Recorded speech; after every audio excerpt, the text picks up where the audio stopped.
Olá, sociedade do YouTube! Tudo bem com vocês? E aí? Meu nome é Luana Flor e sejam muito bem-vindos ao meu canal. Ignora o barulho, hoje eu vim falar de uma coisa muito séria. Prestem atenção. Vou falar sobre possíveis temas que podem cair no Enem.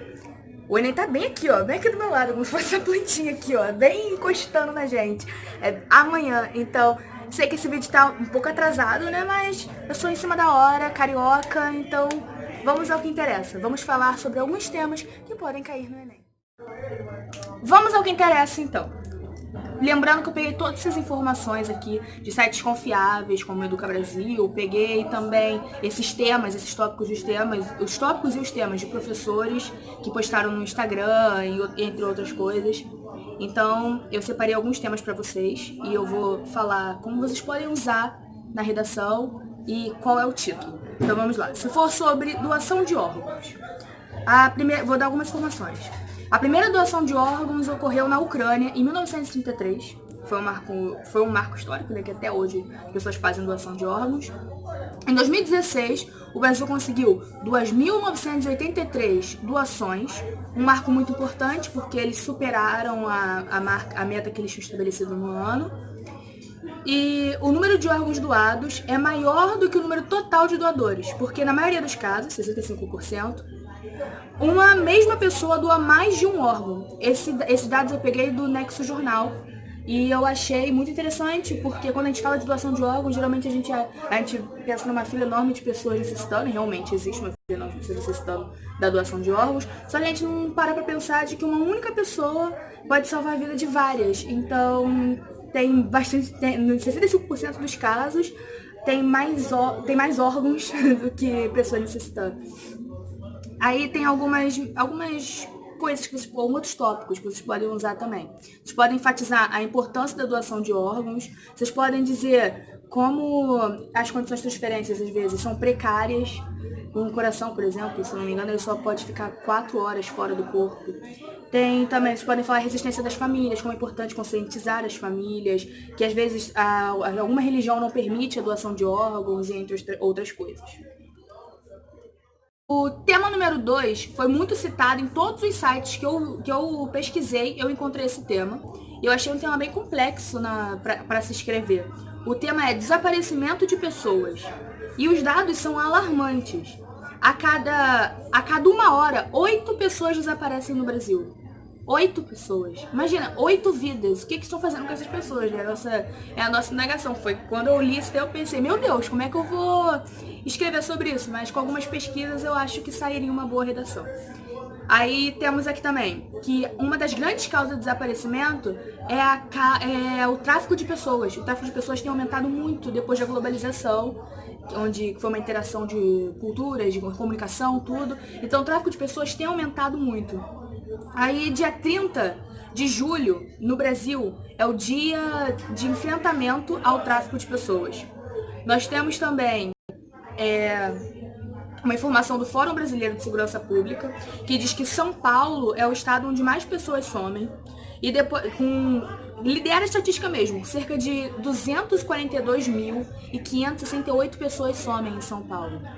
Depois seguindo logo após isso, nós temos Rio Grande do Sul e o Rio de Janeiro. Então, temos São Paulo no topo, Rio Grande do Sul e Rio de Janeiro. Lembrando que esses dados vieram do Fórum Brasileiro de Segurança Pública e foi uma pesquisa feita de 2007 a 2016. Aí nós temos algumas medidas que eles botaram, que é nunca deixar as crianças sozinhas, você ficar de olho no comportamento de alguns jovens, querer saber se eles vão fugir, porque eles estão se relacionando. Botaram também com quem a criança conversa na internet, porque muitas vezes a pessoa sequestra a criança, finge que tem a idade deles, não sei o quê, convida para um passeio, alguma coisa, e a criança acaba indo e eles sequestram essas crianças. E falou para ficar alerta em movimento, em lugares muito movimentados, ficar alerta com as crianças. Porque a maioria das pessoas que somem são crianças de 1 a 16 anos. Pode tirar aí. O terceiro tema, nós temos alfabetização tecnológica de idosos. Um tema muito citado também em vários sites que eu pesquisei. tem como dado, segundo o IBGE, o Instituto Brasileiro de Geografia e Estatística, em 2016, 14,9% da população idosa brasileira utiliza a internet. E esse número vem crescendo, então as pessoas idosas estão querendo se relacionar, estão querendo usar a internet mais vezes. Muitas delas têm celular e tudo mais.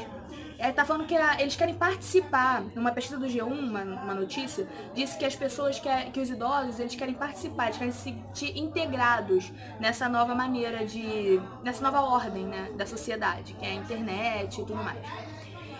Muitos psicólogos, ainda segundo essa pesquisa do G1, eles dizem que, de fato, o celular faz bem, porque mexe com a mente, eles conseguem ter um pensamento mais rápido, eles aprendem várias coisas, e ter essa autonomia para eles é bom, porque eles se sentem relacionados.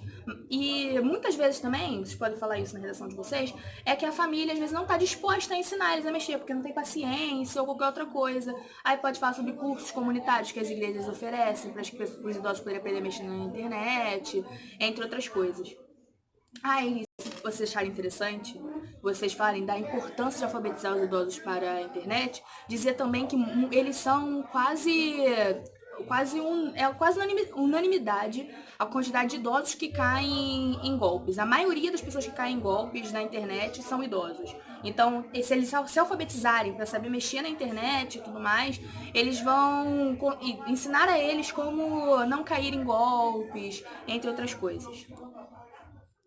Agora nós temos como quarto tema a educação domiciliar, que foi um texto do governo federal, do Ministério, peraí que eu tenho que ler o nome desse ministério com atenção, Ministério da Mulher, da Família e dos Direitos Humanos. Eles mandaram um texto para ser aprovado falando sobre educação domiciliar 6 meses atrás, desse ano, 2019. Eles acham que a educação domiciliar vai dar autonomia para os pais, o governo federal acha que vai dar autonomia para os pais, para eles poderem ensinar os filhos da maneira que eles quiserem, sabe, com mais liberdade. Mas muitas pessoas são contra isso. Os pedagogos, por exemplo, eles enfatizam a importância da escola para a socialização das crianças, para elas aprenderem a conviver, para ver as diferenças. Sem falar que nem todos os lares são adequados para o ensinamento de algumas crianças. Sabemos que existem muitos pais que já têm alguns... Por favor, cachorro, tá me atrapalhando. Obrigada. Nós sabemos que tem alguns pais que muitas vezes eles já têm um preconceito, alguma outra coisa, e eles acabam replicando isso nos seus filhos. Então, você deixando com eles com toda essa liberdade para ensinar as crianças pode ser sim um problema. Mas existem pessoas que não veem isso desta maneira, eles acham que é uma maneira de autonomia, eles usam muito o fato dos Estados Unidos, que nos Estados Unidos é permitido isso há muito tempo, como vocês podem citar também o filme O Extraordinário, que fala de um menininho que ele nasceu com a síndrome de Treacher-Collins. Eu vou deixar escrito isso. Treacher-Collins. É uma doença genética que faz com que alguns ossos do tecido do rosto simplesmente não se desenvolvem e causa uma malformação na face. Aí no filme ele passa por várias cirurgias, tudo, e a mãe dele ensina ele em casa, porque nos Estados Unidos é permitida essa educação domiciliar. Então muita gente fala também sobre esse filme, falou sobre a relação de falar desse filme, que se fosse aqui no Brasil ele teria que começar a estudar mais cedo com crianças na mesma faixa etária que ele, e que alguns falam que se isso fosse no Brasil iria prejudicar ele, porque ele ia ter que lidar com o bullying muito mais novo e muito mais imaturo do que ele entra na escola, né, que ele pula toda essa primeira infância da escola. E outros dizem que, assim, que se ele entrasse na escola mais cedo, as outras crianças iriam aprender a respeitá-lo melhor, porque eles iam crescer juntos, e quando você convive com a diferença, você sabe mais sobre o que a pessoa está passando, você acaba integrando mais. Mas isso aí é uma discussão que vocês escolhem um lado e tem que escrever com muita sabedoria. Como quinto tema, nós temos a vacinação. Que vocês sabem que muitas pessoas estão deixando de vacinar seus filhos, né? Então isso pode ser sim um tema de redação, falando sobre os desafios agora da vacinação. Então tá, nós temos as fake news e a desconfiança que as pessoas têm das vacinas. E as pessoas muitas vezes acham que a vacina não tá mais servindo para nada, que não tem necessidade. E isso se dá porque muitos pais de agora, eles não tiveram contato com doenças como pólio, como rubéola, e eles acham que essas doenças estão totalmente erradicadas. Só que para elas continuarem assim, a vacina é necessária.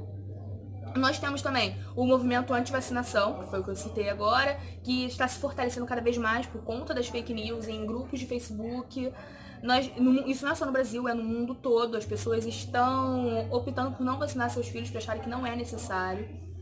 Nós temos também muitos pais, segundo uma notícia que eu li no G1 também, muitos pais usam o horário dos postos como desculpa para o atraso na caderneta de vacinação dos filhos deles. Eles dizem que os postos trabalham de 8 às 17 horas de segunda a sexta, que é o horário onde eles estão trabalhando, que eles não têm esse tempo para levar as crianças para serem vacinadas.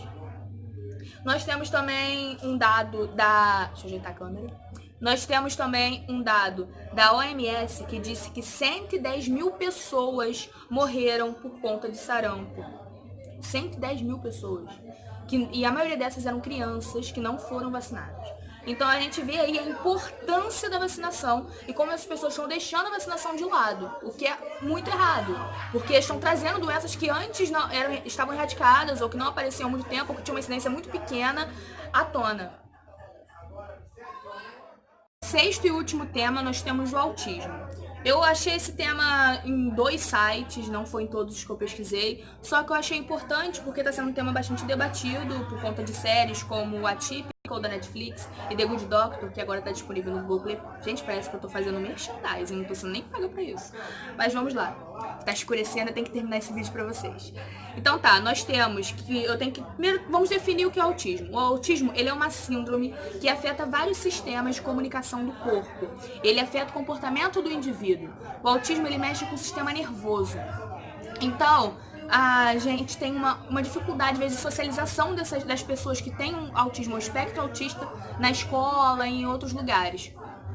A ONU, Organização das Nações Unidas, criou, no dia 2 de abril de 2008, o Dia Mundial da Conscientização do Autismo. E esse dia é comemorado no mundo todo, só que muitas pessoas, às vezes, não têm conhecimento desse dia. No Brasil, tem uma lei, a lei de número 12.764, que foi criada no dia 27 de dezembro de 2012, que institui uma política de proteção às pessoas com autismo e com espectro autista. São dados importantes que vocês podem citar na redação de vocês. É isso, esses foram os 6 temas escolhidos por mim para citar nesse vídeo curto. Bom, não sei se vai ser curto, porque eu gravei ele em partes. Mas, de qualquer forma, eu espero ter ajudado. Então, tenham calma para amanhã, motivação, vai dar tudo certo. Rumo à faculdade, e se não passar também, tem o próximo Enem aí, isso não vai acabar com a sua vida. Então é isso, gente. Respira fundo e vamos fazer a prova de humanas, porque humanas é legal, exatas tá com nadinha. Mentira, se você é de exatas tá tudo certo. Beijinhos, beijinhos, siga a vida aí, pensa nisso.